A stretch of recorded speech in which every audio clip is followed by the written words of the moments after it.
मनुष्य के बर्बादी होने का 4 कारण जान लिया तो जिंदगी में कभी भी दुखी नहीं रहोगी। आइए दोस्तों, भगवान श्री कृष्ण ने क्या कहा मनुष्य के बर्बादी होने का 4 कारण। काम, क्रोध, लोभ, मोह नरक के दरवाजे हैं। अच्छे आदमी को इनका त्याग कर देना चाहिए।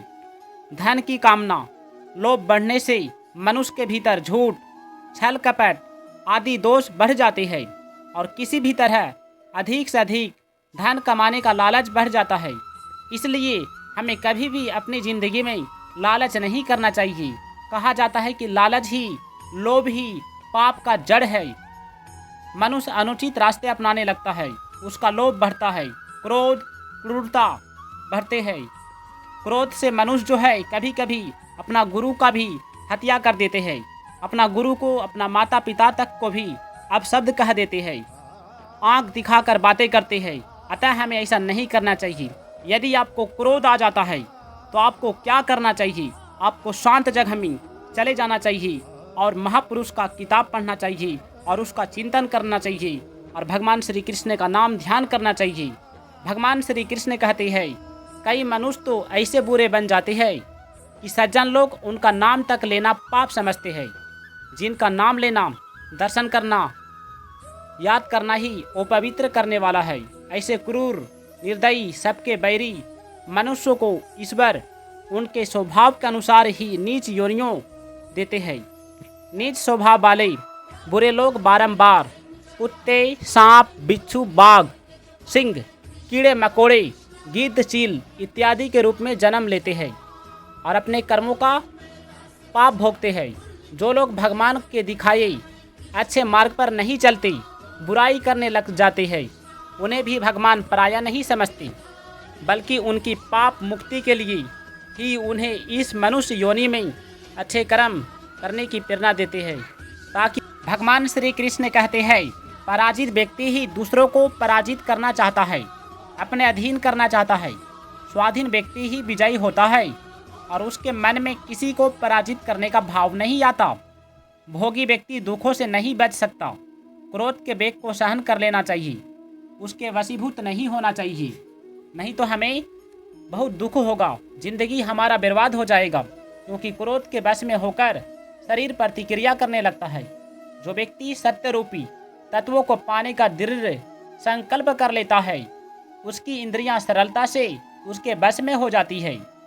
अपने लिए कुछ भी चाहना, किसी भी वस्तु को अपनी मानना और भगवान को अपना नो मानना, ये तीनों बातें भगवान की कृपा में बाधक है।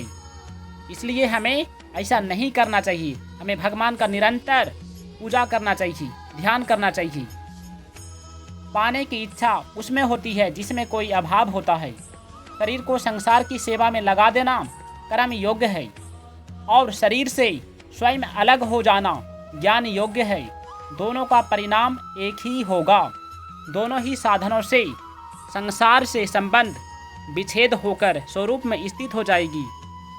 कर्मों से कुछ न कुछ पाने की इच्छा ही बंधन में डालती है। इसके विपरीत कुछ भी न पाने की इच्छा होने पर कर्म भी अकर्म हो जाती है।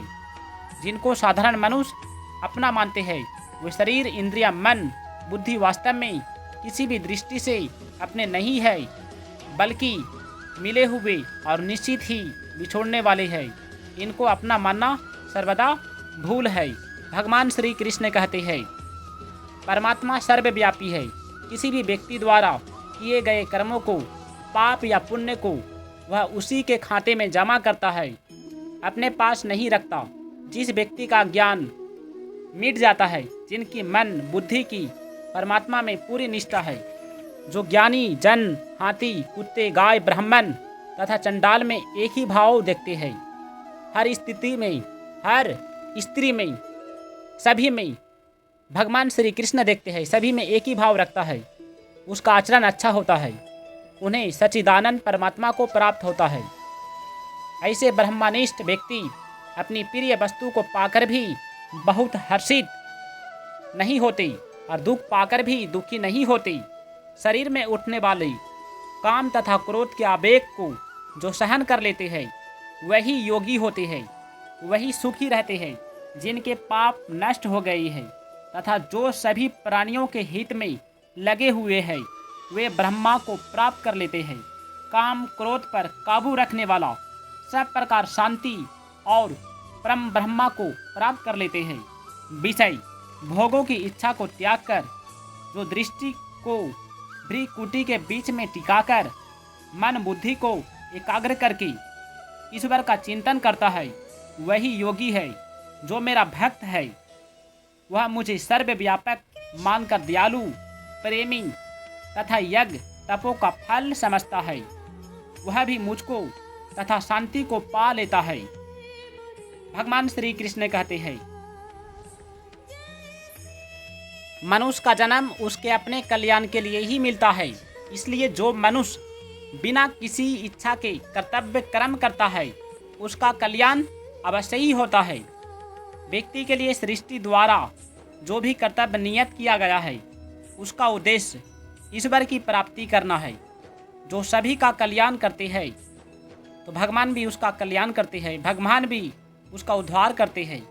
जब व्यक्ति किसी भी साधन कर्म योग ज्ञान योग भक्ति योग द्वारा अपने उद्देश्य को पूर्ण कर लेता है तो उसके लिए कुछ भी करना जानना अथवा पाना शेष नहीं रहता।